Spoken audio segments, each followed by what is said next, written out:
Join us and see what life looks like from a medium's perspective with Tracey Lockwood, the medium's medium.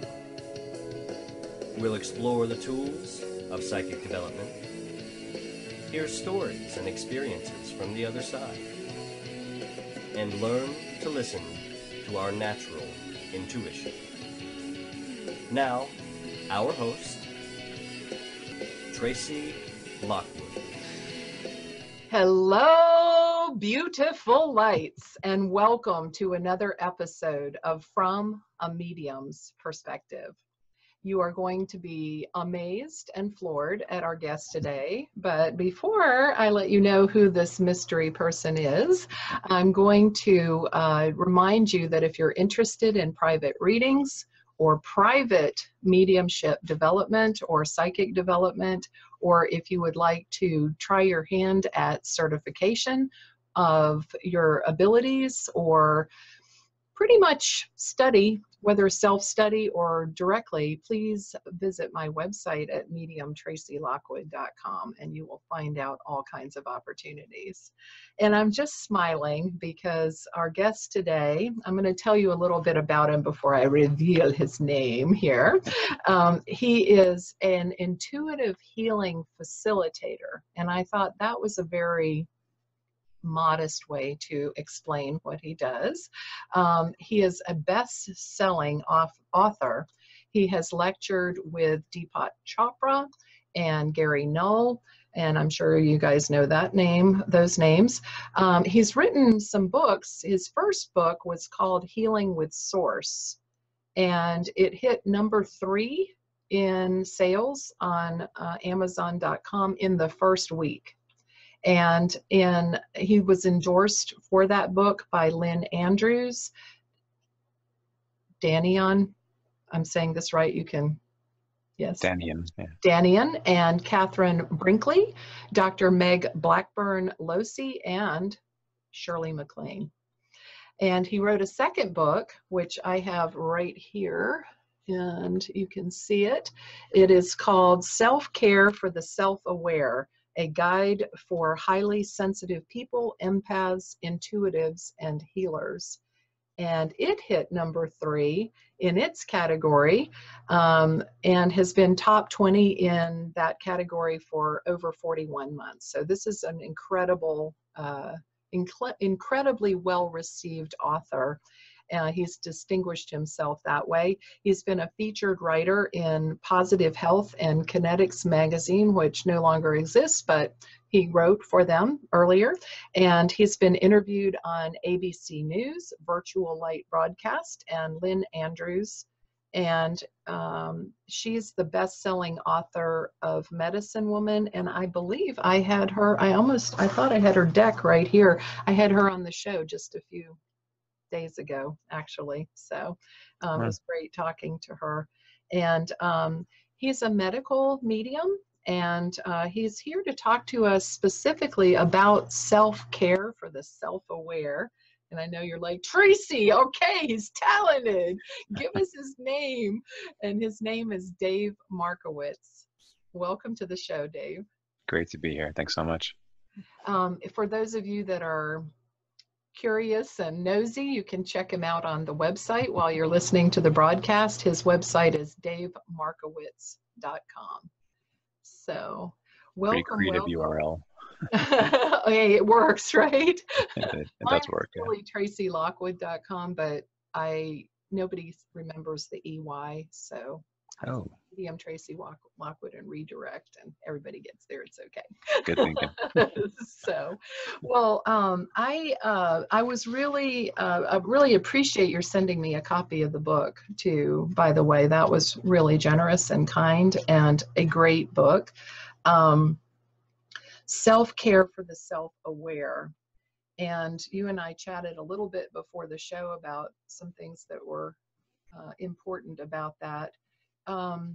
I guess what I'm curious about before we get into a discussion of the techniques and ideology of the book is to ask you, how has being medically intuitive and working in this particular aspect of self-care for empaths changed your perspective on life? Almost night and day. I've never been asked that specific way. How did it change my life? Well, it allowed me to have a lot more compassion for myself and others. Certainly, once I owned the label of empath, it's something that a lot of people felt they needed to tell me even before I owned the label, and I just kind of, nah, not me, all his ego, I'm too cool for that, or whatever the reasons Right. were. I don't like, Sensitive, yeah, huh? don't label me. Right. And the other thing too, being a male in this country, sensitivity is not exactly, looked up to, It's not a or at least, revered right, characteristic for men or women, frankly. It's maybe right, more true, typically assigned to that, but right. So knowing that I was not exactly Rambo, oh, and I I would say always, with your writing, you're a Rambo. different kind, literary Rambo. Literary Um, Rambo for you know, sure. knowing how much in general, I abhorred the idea of violence, and how can we all just get along? These kind of things are very common in sensitives, because not just for obvious reasons, but what I found was a kind of a hidden reason was that because we can feel so deeply what's going on, if we're with someone who's belligerent, whether we take it on and keep it or not, even in that moment, we don't feel good, Mm-mm. and Mm-mm. it's not the kind of thing where it's really healthy to run away from these things. Ideally, we want to face what's here if it's showing up for our growth, but it is something that I found in common. So I think I've had a lot more self-compassion, certainly from being aware of my true nature versus my illusioned or wannabe nature, Aw. which I mentioned to someone a few months back when they were talking about being cool. And I said, I've really given up being cool because it's just too draining, in Mm-hmm. favor of being vulnerable and authentic. And she said, you were never that cool to begin with. Aw, well, I mean, we know it's okay. I thought it you was can funny. look at it that you're cool because you have your style. Do you know what I mean? Not everybody fits a template, Right. Right. It didn't bother me. I thought it was just really funny It's that she kind of felt safe silly. to Yeah. say that. And I appreciate it, actually. But it reminded me all those times where I had to look a certain way, or I had to be with a certain person or a certain crowd. It never really fulfilled my soul.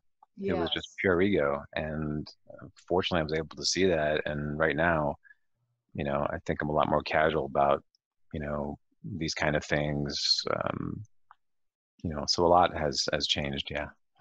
I think that probably is typical of people that are empathic because we become like chameleons and Yeah. sometimes get lost in that process of melding our energies because those of us that have a little prophetic feeling or um, intuitive feeling along with being sensitive like that, we can see where things go and we want to stop it before it Yeah. happens. And you brought up a really good thing, which is that, um, we do want to kind of prevent a bad feeling from happening. So we Yeah. morph ourselves into what we think other people need or want, but then we Definitely. find out that we get lost and have no control over them anyway, frankly. So, Unfortunately, we don't know that we're doing these things. So much of it is no. unconscious, and a lot of it starts when we're really young. But fortunately, with this book and just general conversations and awareness, as that's increasing, people are becoming more aware. Oh, wow, I have done that, right? And then we're able to really see, okay, has that worked? And Yeah. typically the answer is no. I mean, it might have worked at the time, but if it doesn't work any longer, I compare it to training wheels on a Mm-hmm. bicycle. Like, they totally have their function, and it gets you to a certain point, and at some point you just don't need them anymore. Mm-hmm. But they're not wrong or bad in and of themselves. They're a tool. Yeah. So very similar with our growth. There are things that we outgrow naturally, and some things that we have to make conscious efforts to not repeat. But I've also found, by not judging the past, it actually makes more space for better present and future.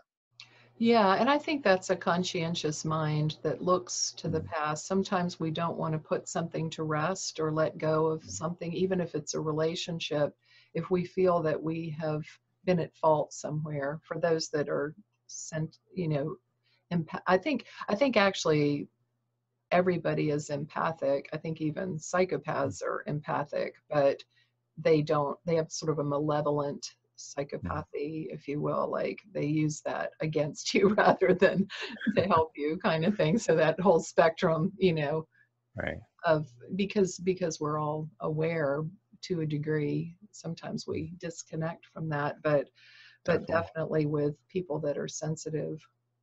Yeah. Yeah, I think we're all, I mean, metaphysical studies will tell us, and, spiritual traditions will tell us that we're all connected. And I, Yes. I think, yeah, we are all born reasonably empathic. I think our conditioning and our fear or amount of love in our lives really opens up to that or closes it down. Right. Do we Yeah. care what we feel about the other person or not? Do we care that they're hurting or not? Right. And Yes. as time goes on and we do our own growth, we start seeing, like you said, prior relationships.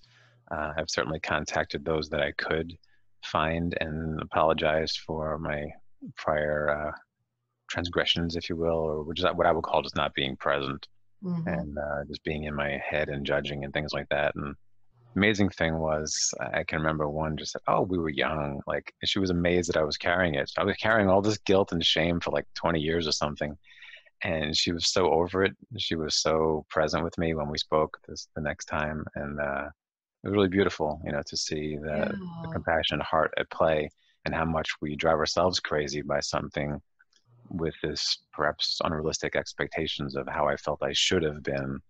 And the reality was I didn't have that awareness at the time. I didn't have the training. I was just kind of on autopilot, just doing what everyone else thought I was supposed to do or what I somehow absorbed to be a way of being. So Yeah. it's a lot more freeing this way. The vulnerability and authenticity, it's so freeing that I don't think I don't see myself ever going back to trying to be cool, you because I think cool in that respect is kind of cold, also like cold-hearted. Oh, You know, interesting. yeah. Hmm. So Yeah. not that I was ever consciously mean to anyone, but again, not being present to what they really needed versus what I assumed. And Yes. now I'm realizing to never assume. Yeah. And more so, the more we know, the less we know, really. And I don't mean that in a like we lose our mind, but I'm just saying Which isn't a bad idea. like, really it just keeps getting deeper and just Yeah, keeps getting wider and just keeps getting higher. And, yeah, you know, it's cool. and definitely. So, Yeah. so, um, So with the, I don't like typically do like static interviews like, so tell me, how did you decide to write this book? But I am kind of curious in your case, like, obviously it grew out of your own journey, but Mm. was there something that, uh, how did it come to you? Was it Mm. something where you like sat down and channeled it in 10 minutes, or was it something that pieced itself together? What was the process for? Well, prior to becoming aware that I was highly sensitive and or empathic, I was already doing medical intuition work, more standard version of that, if you will, in Mhm. addition to more standard versions of energy healing. And it was fine, and I had an experience one evening that really woke me up, and it was a friend of a friend had a birthday party, and I was invited to tag along. And I didn't realize it was one of those party bus tours that had 7 hours of seven different bars, an hour in each Uh, over the evening. Exactly. So I really hadn't drank since college. I wasn't super excited by that, but I'm there already. I was new in town. I had just moved from New York City to Portland, and I really didn't know anyone. So I figured, why not see what's there? And I drank nothing but water the entire evening, that would be and me. right with the one in the corner drinking the water, Uh-huh. and I was fine with that. I was still able DD, to if you have ever need a DD, yep. okay, fair enough. Um, but at the end of the night, I felt a little funky, and I realized, wow, I feel drunk. Yep. And I realized in that moment, see, alcohol a lot of times confuses people. Ironically, that was a moment of clarity, even though it wasn't actual alcohol that I was ingesting. It was the vibes of it, if you Oh, will, yes. and or the people that were drinking. Absolutely. And I in that moment, I realized why I didn't like bars, because I really never did. They're not. And I also woke up to what everyone had been telling me, including the head of the Portland group called the Portland Meetup for Empaths, who said, "You, sir, are an empath, and I know one when I see one." And I said, "Yeah, whatever." But that was so interestingly that you were too moment. cool to be cool. That's Way right. too cool. Yeah. Little did I know. And that moment really changed a lot because something got shifted within me that sent something out to the universe, and I could not be, and I wouldn't say it's an exaggeration, but 99 out of 100 people that have contacted me since, and that was about 6-7 years ago, have already resonated with the phrase highly sensitive and or empathic. So when thousands of people show up with some similarities, there's something going on. There's something happening there. Yeah. And I was able to really see, well, what were their commonalities? I mean, the symptoms varied, obviously, but there were commonalities underneath those that were really kind of like the bright lights, like, okay, this is important, And the one that really jumped out the most was a really high degree of responsibility for other people. And it made sense. As someone who was sensitive, we want to sort of, not rock the boat with other people and relationships and dynamics between us. At the same time, realizing that what that did with someone who was already taking energy in was turn them into sort of a walking sponge. Yeah. Where they were not just taking energy in, but actually embodying what had been coming their way. And I had that experience where I was taking in the energy of people that were drunk, and I felt drunk. Now imagine doing that for weeks, months, or years. I could wind up at AA with no alcohol in my bloodstream. But it was just interesting that was a commonality. Many, if not all, really had done a tremendous amount of spiritual healing and growth work. And the other thing was they got temporary results, so at best. There was really nothing that got to the cause. And I was able to see that no matter what they had done, whether it was energetically cleared, shifted, moved somehow, if they didn't work on their sponginess, if you will, then they would recreate or reabsorb whatever was cleared out, sometimes in days or weeks, sometimes in a matter of hours. And, it's a kind of a very logical thing when we really step back and really kind of look at it, say, okay, well, someone's absorbing a lot of energy, and we'll stay with the sponge example. So if I'm a practitioner, I squeeze the sponge. If there's still a sponge at the end of the session, sure, they feel lighter, but by the end of the day, or they'll soak something back up. Right. Do you think it relates to the term codependent that they used to use a lot in the 70s and 80s? I have met a lot of people that have defined themselves as codependent. Absolutely. It's part of it. It's part of this intermeshing of energies where, we get some kind of form of identification through that, but it's typically not our true selves that are emerging. Yeah. It's typically a conglomerate of everyone else's beliefs, energies, and even expectations of us. And that's not in alignment with our higher self. So there's going to be an internal tension. Yeah. And what I've seen was, a lot of even really, good intention healing modalities actually add more tension to that tension because they're not recognizing the person's gift. And although it might not seem like a gift, with a little bit of fine tuning, this can be a tremendous gift. Most people I work with are kind of annoyed, frustrated that they're empathic, and I say, this is a beautiful thing. This is this is your superpower. We shall have big E's on our chest. Our superpower is of empathy. Yes. Because you can feel, and what a gift. Even though I get how sometimes that would be maybe not preferred, but think about what those messages are in those energetic transmissions. Okay, this person is safe to deal with. That person is not. This person's really sad. Even if they're saying they're fine, they're We not. can sense something underneath it. It's not psychic invasion if they're sending it out No, already. We're just it's tuning into it differently. perception. It's Yeah, not like trying to read somebody's mind. They're things right. that happen spontaneously. Totally. Um, And knowing that, we can then communicate with someone at a level that they really need without being in a place of responsibility to fix them. And by doing nice. that, we create a tremendous level of trust, compassion, connection. And from there, healing is almost easy once Mhm. that connection is made. And once the awareness of, okay, wow, I've been an empath for 20, 30, 40 years, been sucking up and keeping all these people's energies, time to work with it. Okay, Dave, teach me how. Mm, And through the intuitive process, I was able to come up with the steps to make that happen.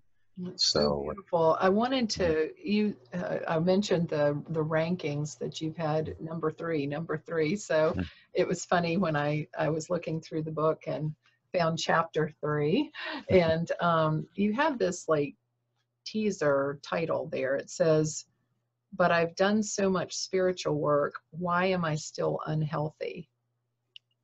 Would you mhm. share a little bit about that? Sure. That's been echoed to me many times, and I get it, right? But it also describes that there's an expectation. Sometimes unrealistic, sometimes not, but there's an expectation. If I do X and Y, I'm going to get to Z. Well, that might be 100% true or mostly true in the physical world, but metaphysically, there's no guarantee of that happening. So Hmm. what happens is we have an expectation of healing really quickly. Someone can move energy, whether it's ourselves or someone else. We could feel better really quickly. So we kind of expect to be able to continue that, which is understandable to the left brain, but metaphysically, it's not realistic Not unless the we, physical dimension.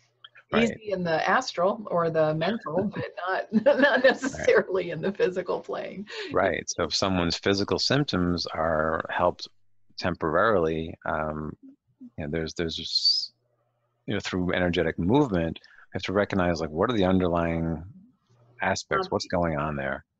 Yeah. So I remind people that because you've been doing something for 20 years doesn't mean that you should be a master at it, Hmm. which not everyone wants to hear, but I try to speak truth, and people can take it as they need to. No, it's Uh, true.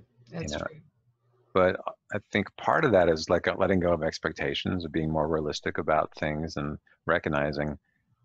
So what I share with people, and maybe this is the best answer to that, is there are times when I forget to do my own tools.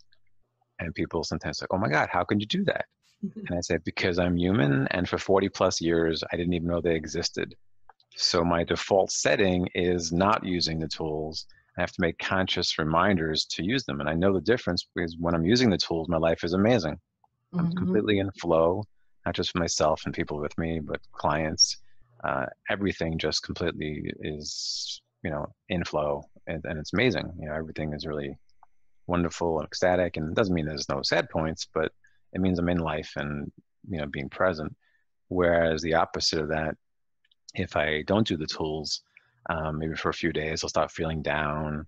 I'll just kind of not really feel right, and I'll forget. And as soon as I remind myself, whether I see my own book on my shelf, or someone reminds me, or my wife will say, "Okay, did you work with someone that was really difficult today?"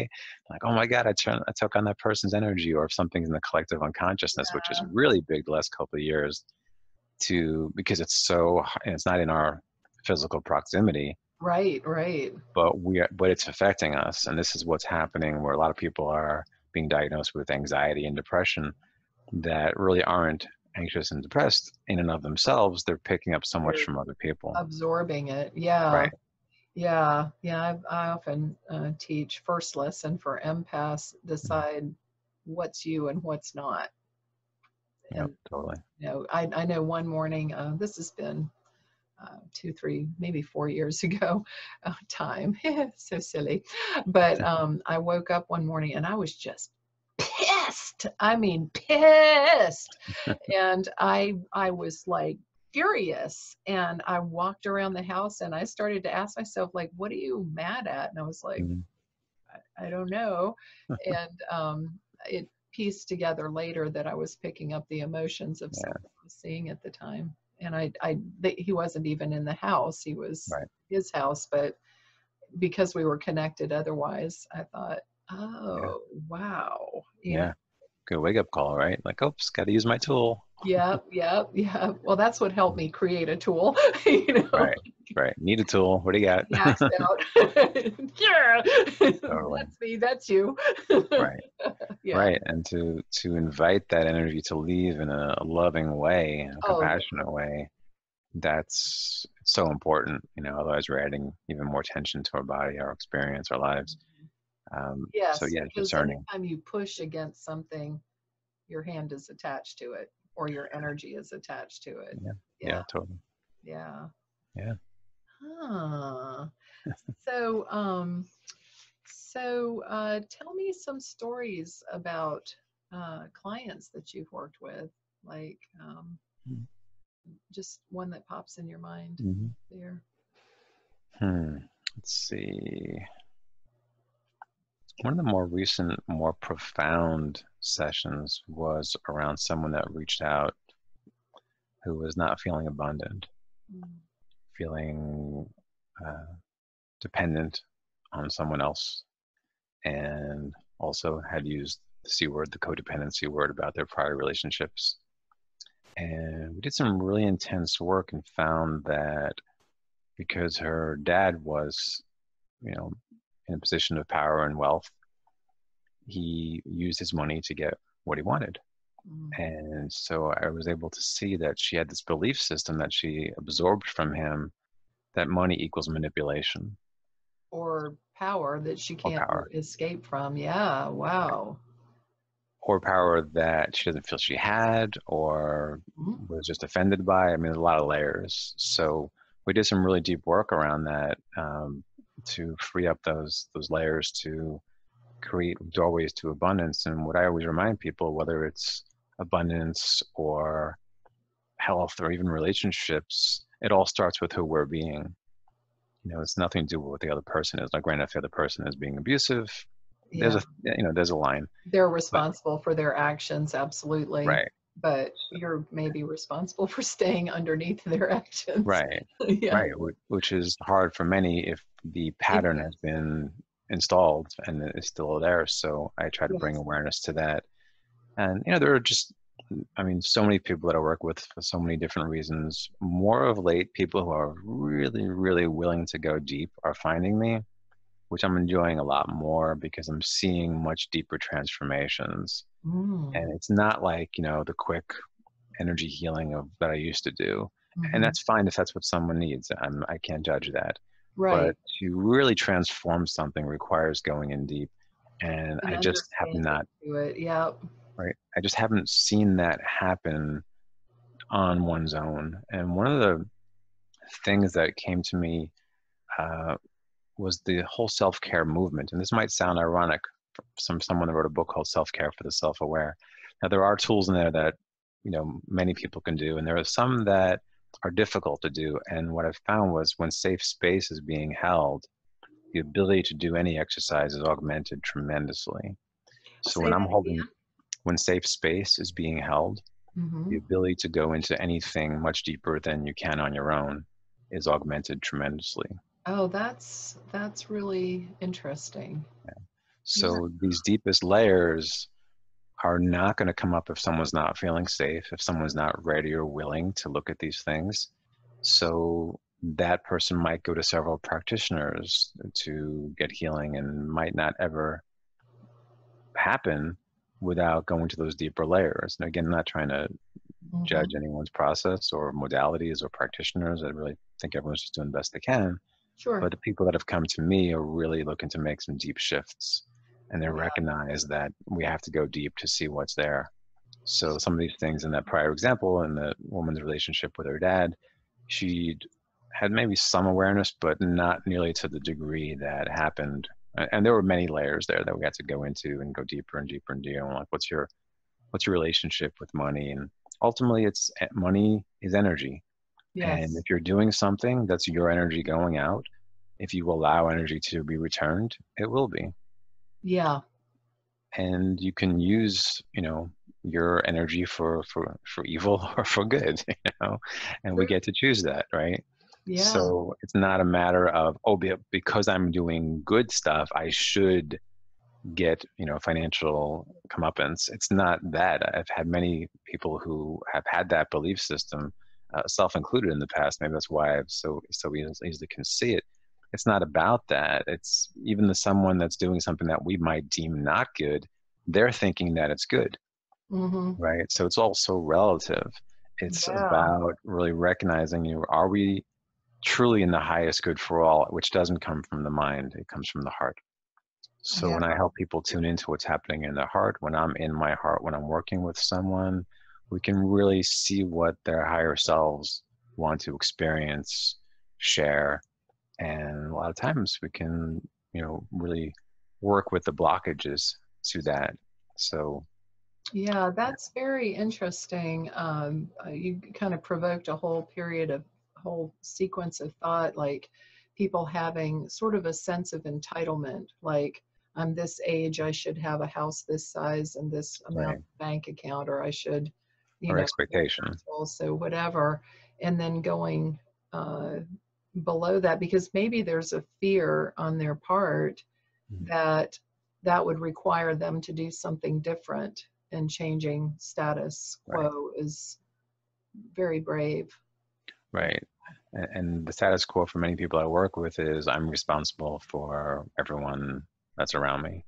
And maybe physically someone is, if you have a young child or caring for an aging adult, obviously, there are physical responsibilities. If you're a nurse, you should be very conscious of your physical responsibilities. But I focus on the metaphysical responsibilities. What's the energy under the actions, and make a real simple comparison. You can make a sandwich from a Mhm. place of love or a place of anger. Yeah, Which sandwich is going to taste better and which experience is going to feel better in your own heart. yeah, And where by doing the action repeatedly, even if it's something as benign as making a sandwich, if we're doing it repeatedly from a place of anger, frustration, resentment, it's going to affect our energy fields. We're going to and get the weaker. taste of the sandwich, by the way. Yeah, And yeah, yeah, totally. yeah, So in that respect, we want to be very conscious of, okay, the physical actions are the same, but what's my energy underneath it? Not just the intention, because I'm trying to think of like under the intention. Everyone has a good intention. So what's the energy that's going out in the world of based on what you're thinking and doing and how you're doing things versus the illusion which the mind might create. Like I'm doing this person a favor. Well, that might involve pity. That's a judgment. exactly, which is talking to their weakness rather than their Mm, strength. yeah. Is yeah. And that made me think about energy balance, like, Mm, you know, giving, but like you said, allowing it back, that creates a flow that's right. beautiful. But Right. if you Can't give just expect it to it, happen. You got kind to of create the space. exhausted. Yeah. Otherwise, exactly, we get exhausted. Yeah. And we can't pour tea from an empty cup. We have to take care of ourselves first. And it's not at the expense of others, but it's also honoring who we are. We can give a lot more if we take care of ourselves. So I don't ask people to give up their ways of being that say they want to be a caretaker or a nurturer or a lover or I look at what's the energy underneath all that. Are you doing it from responsibility, guilt, fear, shame? All those create resentment, which closes down the energy field. That actually makes us more susceptible to incoming energies. In addition to our own pain and illness, it's the everything coming in is more likely to stay if we're in that place. Where if we're more open, compassionate, understanding, and truly empathic in a heart-centered way, we can be in the presence really of anybody and not take on their stuff and just see them through the eyes of love. Yeah. And that can't be a bad thing. Yeah. Yeah. Um, I have like three different things I want to ask you about, but that's okay. They'll come here. You have a stage 2 chapter uh, or segment to the book, and it's talking about preventing empathic pain and illness. And talk, if you feel comfortable to, would you talk a little bit about the link between empathy in the physical realm, because we do sometimes get lost in the Mhm. spiritual realm. Tell us a little bit Right. about that. Um, whatever we do enough, consistently ends up affecting the physical body. So if someone's in a place of anger for occasional bouts of anger, not a problem, right? It's very human. Even the Dalai Lama was asked, "Do you get angry?" And he just laughed. He said, "Of course I do. I'm human." I just thought that was the cutest thing ever. Yeah. But very authentic, and so it's not about not getting angry, but if we are in that place for an extended period of time, that's going to affect the physical body. So anything metaphysical and or our thoughts, when repeated, become habits. And like we alluded to earlier, some of those habits aren't even our own. So the physical body tends to get affected. And a lot of times what we do is we look for a more, shall we say, spiritual way out. Because we recognize that a lot of medications are really about numbing rather than healing. Yeah. Again, not disrespect medications if you need, right. If you need your meds, take your meds. I'm not here to tell you otherwise. Right. And know what they do and don't do. So a lot of times, if we are aware that's not really helping, we look for things that are more spiritual. A potential problem with that is going a little too far, ignoring the body, thinking that like, if I take care of this metaphysically only, I'm going to get my desire and I won't really have to face the pain that my body is holding. Yeah. And it's a very enticing belief system. And very dangerous. And potentially very dangerous. Yeah. So I do recommend people to be very conscious of not just what's going on metaphysically, but also physically, what's happening in the body. And some of the exercises that you might remember in there are getting in touch with what's there, because those are our doorways to true healing. We're not going to see the intense anger that we have if we're kind of floating out here and, channeling Melchizedek from the 13th dimension all day long. Right. And that is fun, right? And it does have benefits. Absolutely. Right? There are plenty of benefits to that. And we have 7 chakras. Yeah. Right. Some would say many, many, many more than that. And we have the physical body. So we do need to take care of that also. Yeah. And so just obvious things like diet and exercise, those were a given. We should be conscious that eating well, the higher vibration foods, nothing processed, high sugars, those kind of things.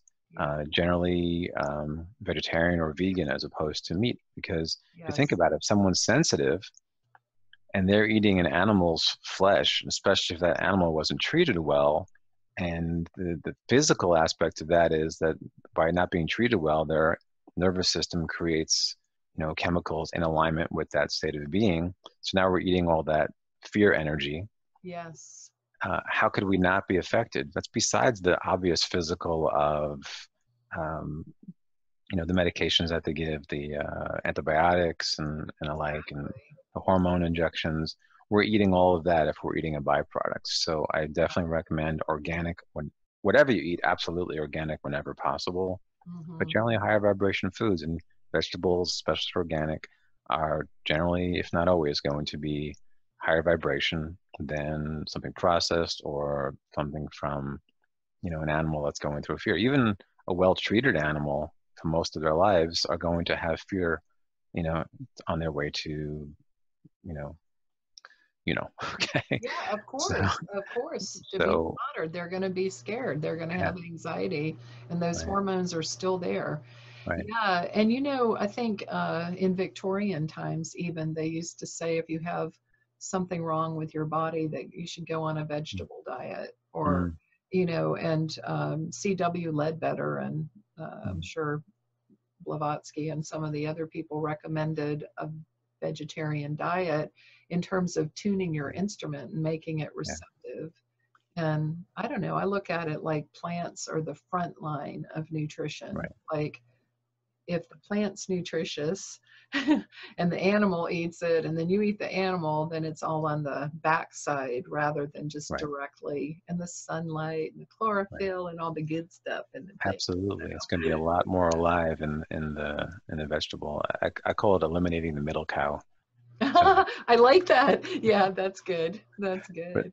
And there are people that really feel they have to have those things, and if that's their constitution, then so be it.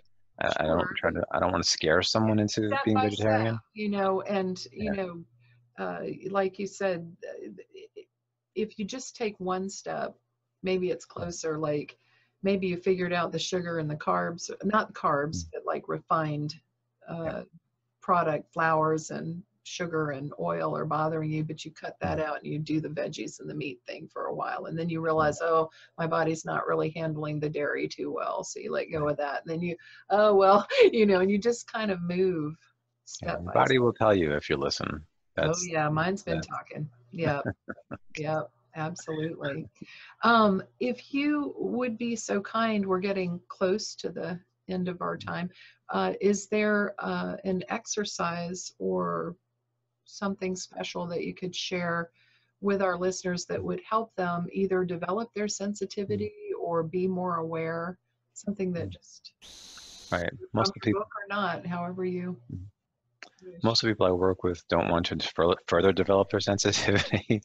So without introducing whole new concepts in a limited period of time, maybe I can augment and or summarize something that we spoke earlier. This is when, Sure, yeah, or not desensitizing, but coping with your sensitivity. yeah. Yeah, yeah. So if we think about that, one of the most common things that sensitives who are having any kind of physical or even non-physical blockages, pain, illness, one of the most common things is that sense of over-responsibility.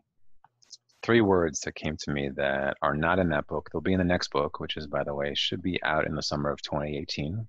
Oh, let me know. Let me know. Will We'll do. have you back. Yeah. Called Empathopedia, which Oh. was intuited because I'm not that smart.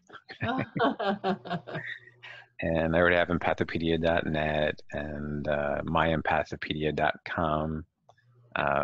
So anyway, the thing that came to me, which will be in the book, is three words called, and those words are pattern or truth.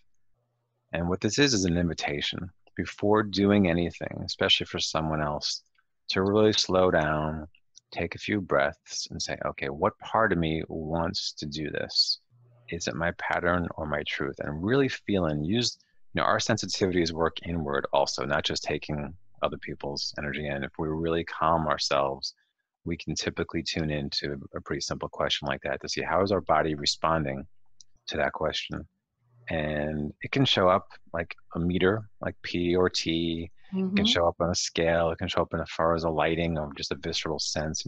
Spirit knows how we're going to perceive and how we're going to receive messages. So they typically, if someone's clairaudient, for example, they might hear, it's your pattern, right? And once that's determined, to say, okay, so for example, most of the time we're going to hear it's our pattern because we're on automatic pilot roughly 80 to 90% of the time. Even Western medicine Yeah. confirms subconscious mind is pretty much running the show. And bring presence and awareness to that pattern and then say, okay, is this in my highest self? What is my highest self requiring of this moment? What is my truth saying? And your truth might say, yeah, go ahead and do what you were going to do, but Hmm. do it from a place of love. Like get yourself into open place of love if possible, and if not, verbalize to the other person, hey, this isn't what I'm feeling right now, or the words will come to you, but something to do with speaking your truth, which for a lot of people is scary. What I found is that when you speak your truth, even if someone doesn't like it or what you're saying, they're going to respect you. And personally, I'd rather be respected than liked. Yeah. Yeah. And from that place, you can actually deepen your connections with other people because they recognize what's true and you're speaking what's true. Your throat chakra opens up just by slowing down, tuning in, and deciphering, where is this coming from? How can I be with this request differently? And can I say no, or can I say yes with love, or can I say no with love, right? So Yeah. it's a very simple diagnostic tool, just three words, and you can't use it too much. Yeah. You can have That's little reminders around. really Both of them. brilliant. And I do think truth is embedded in everything. So that's a really good sort of stop, Yeah, drop, and roll right. technique, to say, okay, all right, right. Am I just doing it as a pattern or am I acting and operating from a base of truth. That's really beautiful. Right. And the difference, how it feels, is night and day. You know, when you're in Yes. that truth place, you know, theoretically, if you're in that place of higher vibration, love, and compassion, you can make a sandwich all day long, Mm-hmm. you know, for thousands of people and That's have the right. greatest time. And the opposite, obviously, also true. If you're not into it for whatever reason, and whatever reason it is totally legit, Mm-hmm. then to be able to voice that, there's power in voicing what's true. Yeah. So, very simple tool, one of many that will be in the next book. Thank you so much. Thanks Sure. for the sneak peek or partial, this little little look at that. Thank you so much. And thank you so much for being on the show Thank today. you. It's a genuine pleasure to have you. Likewise. Thank you. Thank you. Thank you. And so if you want to be able to reach Dave Markowitz, his website is davemarkowitz.com. And for those of you listening today, remember it's never inappropriate to be kind. And without integrity, you have nothing. See you next week.